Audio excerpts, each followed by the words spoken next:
great to have you here on the Clark Howard Show. You know, our mission is to serve you with advice and information that empowers you so you can make better financial decisions in your life.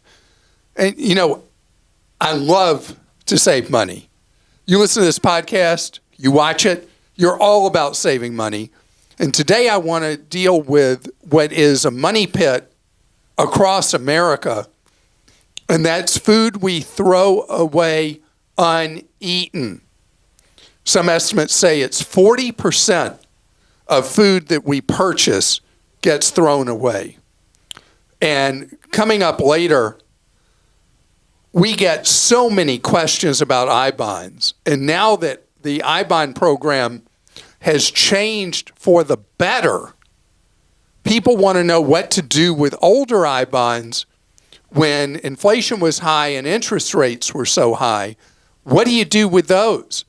I'm going to talk through the possibilities, what you can do with those older I-bonds.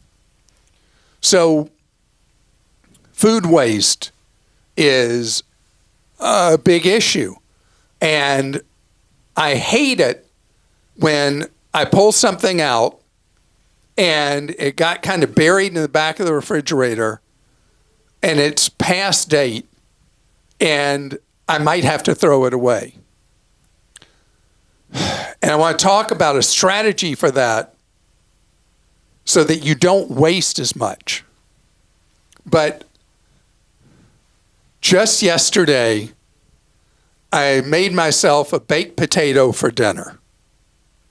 Now, what's involved in me making a baked potato? Punch a bunch of holes in it,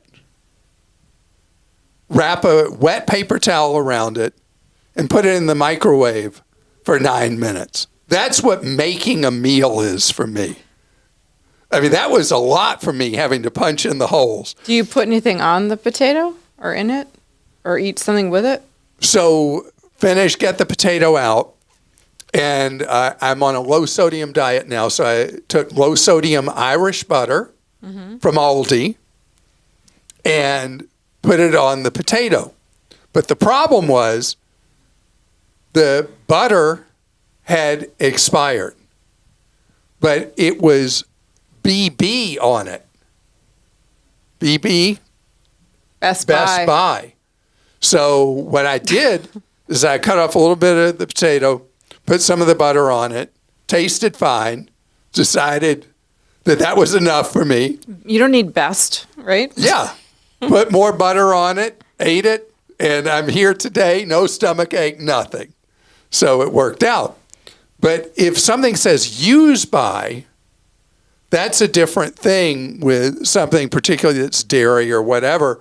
If it had said use by, I probably would have tossed it and wasted that money. So the problem is refrigerators become like it's going in a dark cave, spelunking. Stuff vanishes into the back. And I saw the simplest thing in the Washington Post that was something they had taken from a TED Talk. There was a TED Talk on this. I guess there's a TED Talk on everything. We all eat food. We all eat food. And they picked up some other ideas, and they have on this, the digital version of the Washington Post, they show the refrigerator, and they show the placements of food, and it's an animation. And what you do is outer doors is where you put all your things that are time sensitive, your perishables, fruits, vegetables, the butter I'm talking about, all goes on the outer door, which goes against something I read recently about how you don't want to have dairy in the door because the temperatures are better in a refrigerator further back, and you're going to have things go bad earlier if you put dairy in the door. But I think when I weigh those two pieces of advice, I definitely go with the idea of putting the perishables in the door of the refrigerator, or if yours is a bifold, in the doors of the refrigerator. And so those items are visible to you that are really time sensitive right in the front. The other thing is with things in the refrigerator, I mean, people are like, duh, who wouldn't think of this stuff? Never thought of it. The second thing is that when you bring groceries home, do them like they do in the grocery store. What do they do in the grocery store? You ask anybody, okay, you worked in a grocery store stocking shelves, the words are already coming out of your mouth. What they do is when the new inventory comes in, they open a channel, they put the new stuff in the back on the shelves, and the old stuff they rotate forward so that they get stuff sold before they can't sell it anymore because it's past date. Smart. So this is exactly what anybody who ever worked in a supermarket does in their own refrigerator, because the idea that 40% of food you're throwing away or you're eating spoiled, mostly it's thrown away. Do these 2 steps and they alone may help you save a lot of money. And I know we're going to get suggestions as well from other people about ways to stop all the food waste. Okay. You impressed I could fix my own dinner from scratch? Well, I hope you had more than a potato, but yes. That's all I had for dinner last night. I was in a hurry. I had to go to a meeting. David in Wisconsin says, does Costco raise prices during reward card issue season in February? Okay, people are on Costco's back right now. People are in foul moods about Costco right now. I would be shocked if anything that sinister and underhanded ever happened at Costco. Again, the maximum markup on stuff in the building is 14% brand name, 15% Kirkland signature, and I've never heard of any pattern. Why do they issue the rebate checks in February? Why? It's a dead time for retail. Oh, okay. So their strategy by giving the rebates then is during a time of year people's visit count to Costco would be down. They get people back in the store. So I would be blown away if there was any internal strategy to raise prices when people are coming in with their reward money. Stacy in Georgia says, I'm a fairly new landlord of a house that I inherited. I previously wrote in about a squatter situation. I am not renewing my first lease and need a way to have the cheapest possible security system while I'm looking for my next renter because I don't want another squatter. What are your suggestions? Also, any advice on how to get good renters? My last renter was a bit of a nightmare. Yeah. That's something you learn as a landlord, is how to do better screening of tenants. I've been a landlord since 1983, I think, is when I became a landlord. So it's been a long run as a landlord. And it took some learning curve to get to where picking the right tenants became part of the process. Okay, so number one, let's deal with the security system. I did a self-install. I can't do anything for myself. And I did a self-install home security system that I did a very funny video of like 3 or 4 years ago that we put on Clark.com. And it's only funny because you were at the beach, and midway you went to lunch with your brother, and you were in like a ratty t-shirt, and your hair looked absolutely crazy. Remember that? Yeah. I was like, we can't use this. What are you doing? People were not happy with how I looked at them. And when I get to the beach, I mean, you know the expression beach bum. You could just put me in the Pictionary next to beach bum. I look like something the cat dragged in. Well, people didn't care. I was like, dude, what are you horrified. doing? Yeah, I know. Guys can now get I'm away gonna get with so Christa much. stinks. Christa stinks. Who cares? No, it's true. Guys can get away with so much that women can't in terms of appearance. All right. So anyway, you can do a self-install. Consumer Report says the best self-install is the Ring security system. And that one is the one actually I installed because Consumer Reports gave it the highest rating.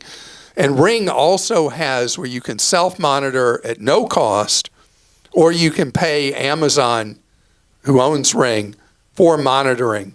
and the monitoring cost is decent, but you're still going to have to pay for monitoring. The second place was Simply Safe. Their monitoring is pretty expensive at Simply Safe. And then there's the one other that gets a good rating from Consumer Reports is the, I will mispronounce this, Ecobee. It's probably Ecobee. Ecobee, something like that. Ecobee? All right. Anyway, it's the cheapest to buy of all of them, and they're all really easy to install on doors and windows. You'll be able to continually monitor the property. Add to whatever you do the inexpensive digital cameras.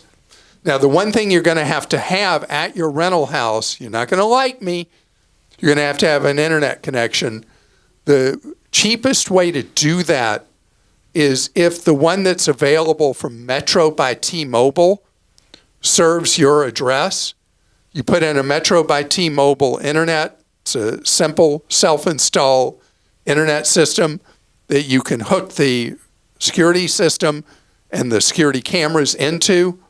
And then when you rent the place, you just disconnect the Metro by T-Mobile and return them their box. Metro by T-Mobile is T-Mobile's prepaid service. Lydia in Florida says, I'm in the market for an almost new car. I hear Clark repeatedly encourage us to get a potential car checked out by a mechanic before buying. Does Clark think this step is still necessary if we buy a manufacturer-certified vehicle, one that still has its original warranty? CPO program, Certified Pre-Owned. So I learned this the hard way long ago, way long ago, probably 20 years ago. So the way these CPO programs work is the manufacturer, usually of a luxury brand or a wannabe luxury brand, they have the CPOs because they're trying to hold up the value of the leases they do. So the vehicles that come back will pull more money, and the way they do it is a CPO. So you look at the manufacturer, Certified Pre-Owned, and they have all these checks that are done, including one of them is that the car has not been in an accident.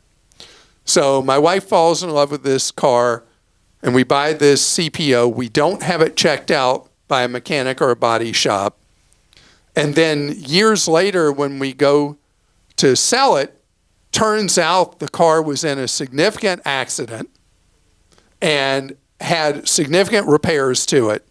And the dealer either did not really check it out or lied.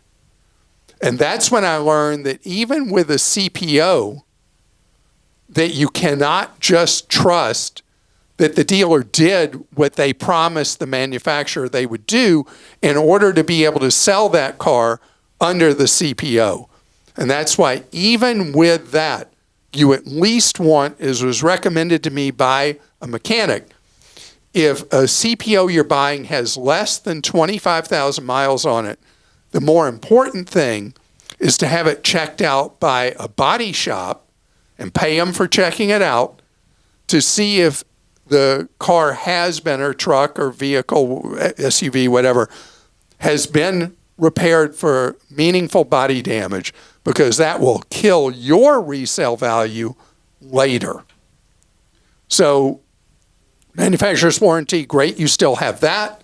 The CPO warranty added on to it, piggyback, great, but you don't want your wallet to be hit by something having been in an accident that they didn't tell you. Coming up ahead, we've got to talk I-bonds. I-bonds are such a topic of conversation when the interest rates become a headline thing.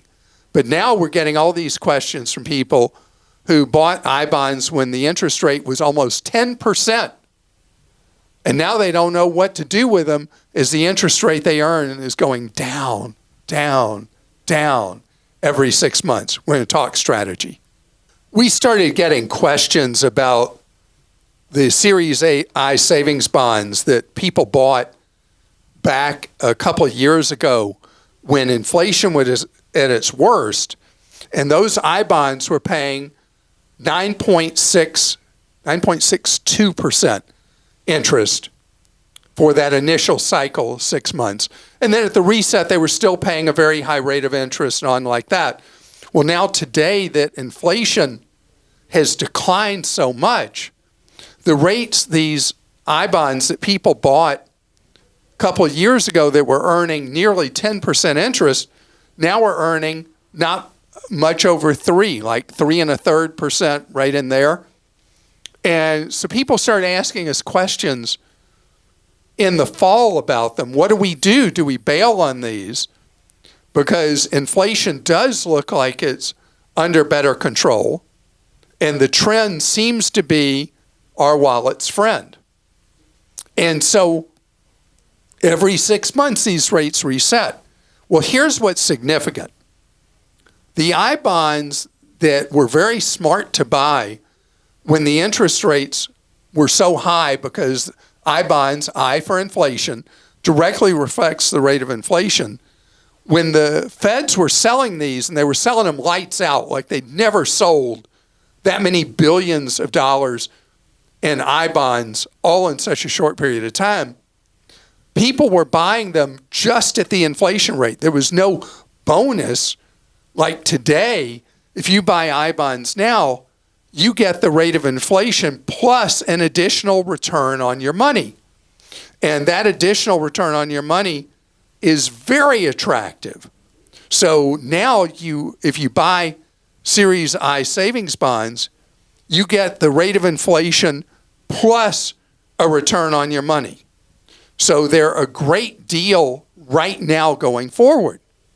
But why didn't I talk about it through the period that we were getting all these questions over the last few months? Because there's a key strategy with I-bonds that you need to buy them you have to sell them in the 4th month of when they set to a lower rate. That way you don't hit any of the interest you would have earned in that prior 6-month period when the inflation rate was higher, that the rate was set on, and you were receiving a higher rate of interest. And what am I talking about? In the first 5 years of ownership of an I-bond, when you sell it, you forfeit the last 90 days of interest. So if you forfeit the last 90 days of interest, cashing out the I-bonds you bought back when the interest rates were so crazy high, you will forfeit 90 days of interest at 3.3 whatever percent.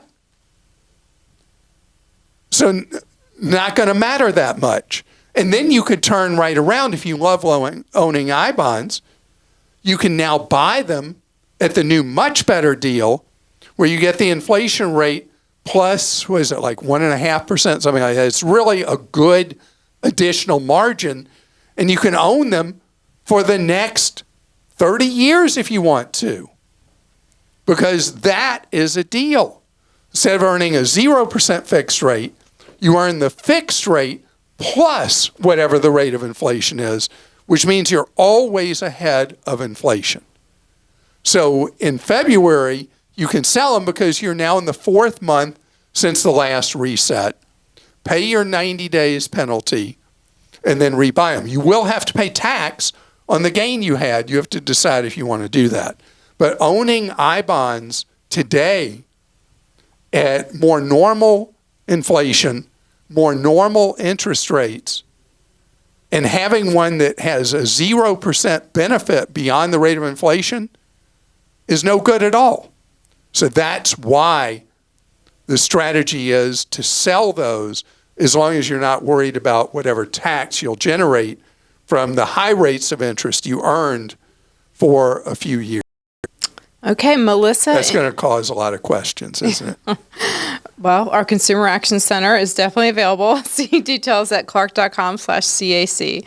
Melissa in Georgia says, I have my car listed on Facebook Marketplace, Craigslist, which I may remove, and Auto Trader. I'm getting what seem like legit buyers, but when it gets down to seeing it after trading a lot of text, tipped me off when I asked them to call me and they said they prefer text. They want me to run a VIN report but will not accept Carfax. Instead, they want me to order the report from a VIN site I've never used. When you go to the site, it looks just like Carfax. I did not put in my information and instead started some digging, and I found that this site is not legit and the information goes directly to where they access it and use it for identity theft. So the identity theft they're doing is really important that you know, and this is a big problem for individuals selling a vehicle private party. What they're doing is they're then going to create a mirror image listing, and they're going to create, with all the pictures and everything, they're going to create a false listing for your car, and they're going to con other people selling them your car as if they own it, and they're going to steal as much money from as many other people as they can. This is a snakes in the grass kind of thing with selling your car yourself. I mean, they could, with more work, duplicate that from a Carfax report, but there are these sites now, that they're the seamy underbelly of this fake selling marketplace that will help people almost like a turnkey crooked business. Well, it's not a business. Turnkey theft of other people's money, where they just duplicate everything you've got. And this started in the home market with people duplicating listings of homes for sale that they knew were vacant, and they rent them out, take deposits from people, first month's rent, they change the locks, move their tenants in, and then the first time the tenants know that they're squatters, not tenants, is when a real estate agent comes to show the place, and they're like, "Who are you?" And they're like, "Who are you?" And so know that this is a problem in the two largest expenses we have every month: vehicles and houses. Josh in Montana says, finally, listening to you for years without a worthy idea to send in, but the day is here. I almost pulled the car over in the interstate to write to you guys, but I love my full-size keyboard at home for contacting such penny-pinching royalty. My fellow Clark Sharks out there, a great way to deal with the junk debit/credit gift cards, or in my case, small money digital credit cards from class action lawsuit settlements. The paper check option seems to be going away, so rather than Venmo, direct deposits, etc., the next best option tends to be a digital-only credit card. I will then add the card to my PayPal account, nickname it the dollar value on the card. Make sure your billing address info is correct. Next, I use the split payment option when checking out on eBay in order to fully liquidate the stored value on the card.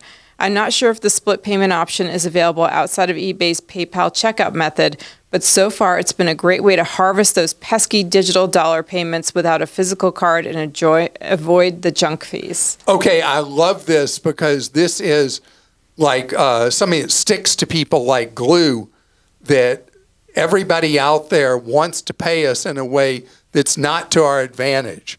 And these stored value cards, or these gift cards, these payment cards with the Visa, MasterCard logo on them, they stink. They're terrible.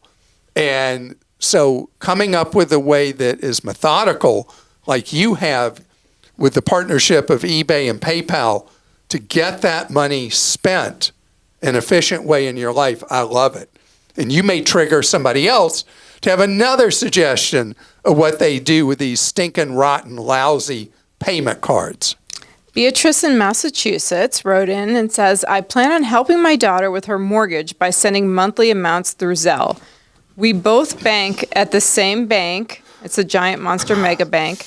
And I have previously used Zelle to send her money on a regular basis with no issues. I know that you are adamantly anti-Zelle, but I would like your thoughts on this issue. I'm deep breathing right now, Beatrice. Okay, I'm regaining my strength. So the problem with Zelle is it's tied directly into your checking account. It's embedded in it and embedded in your daughter's checking account. And there's no danger specifically with what you're using bank account to bank account Zelle transfer. The problem is, this is the big problem, is Zelle's architecture makes it especially vulnerable, your checking account especially vulnerable, that a criminal, if they get into it, they are at the heartbeat of your bank account. And you can just Google or whatever search engine you use, Zelle ripoffs, Zelle scams, and you will see all the different ways criminals have been able to go after an innocent individual and through Zelle steal their money. Now, Zelle, late last year, instituted their first meaningful consumer protections when money is looted from your account. They are a partial fix, but the vulnerability remains that Zelle is the architecture of Zelle and the embedded nature of it in your checking account puts you at significant risk of having all the money in your checking account stolen from you.